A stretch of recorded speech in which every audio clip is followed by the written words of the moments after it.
Hello, welcome to my interactive advanced concept experiment number 2. So the iodine clock reaction. So I really utilized the video that was shown in the directions for this. With my resources or the things that I found in the store, I didn't find 5% iodine solution. I only found the 1% iodine solution, which I diluted with to 100 milliliters. I used 100 milliliters of, and had my cornstarch. I had vitamin A non-chewable tablets that I crushed with a spoon, and I used distilled water. I don't have any volumetric flasks, so I actually have a scale that measures in grams, milliliters, so I use that scale to measure all of my things. So this is part of my experiment. While after I had crushed the vitamin A and I had combined it with distilled water.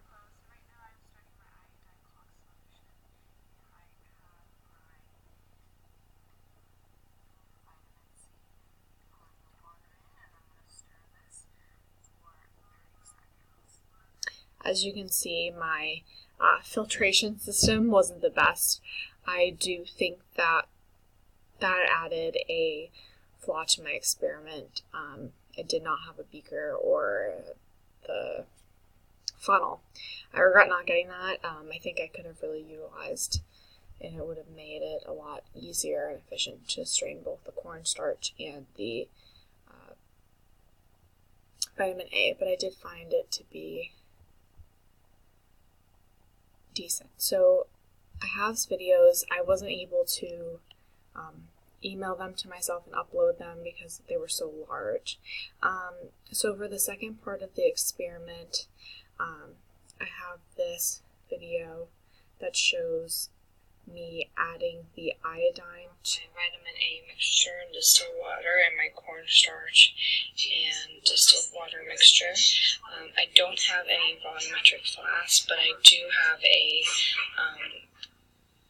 scale that I use to measure milliliters. Now I've already added about 60 milliliters of 3% hydrogen peroxide in here, so I'm going to add 90 to make 150 total.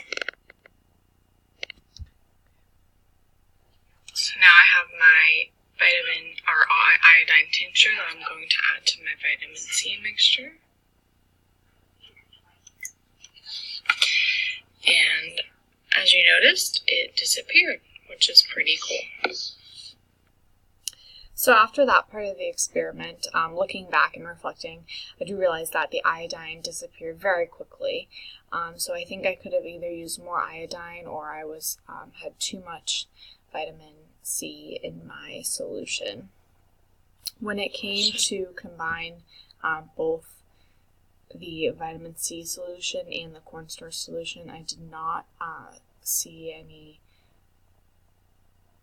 the results that were shown in the videos and the directions. So this is me adding the mixtures together. Now I'm going to mix my mixture equal parts, 100 milliliters of vitamin A mixed with 100 milliliters of the cornstarch mixture. I'm going to mix the two as shown in the video, and supposedly going to notice a color change.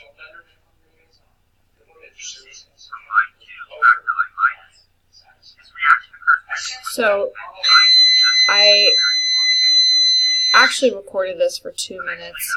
I did think that I didn't have enough iodine or I might have diluted it wrong, so I wanted to make sure I gave it enough time. I waited about 2 minutes and it seemed like a long time compared to what was shown in the video, and I ended up actually redoing my experiment, adding more iodine, about 125 milliliters, and it still didn't go.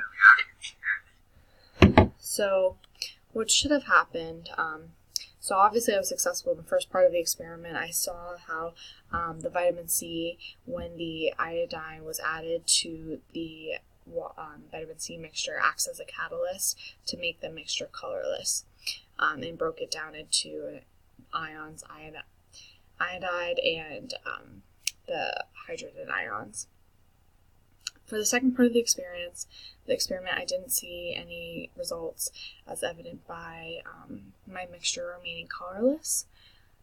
The vitamin C was therefore not consumed on my mixture, so I would have had too little iodine or hydrogen peroxide to facilitate that, despite the starch being added. So I didn't notice that it turned blue.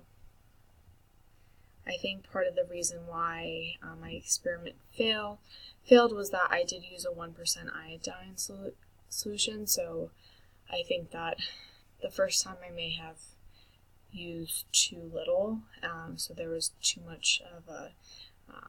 many molecules of the vitamin A, which overpowered the amount of iodine in the solution. And then another part that led to that failure was probably my straining method. It's possible that I did get more vitamin A in the starting solution than I probably should have. I used 2 coffee filters, like I said, I didn't have the beaker, so with the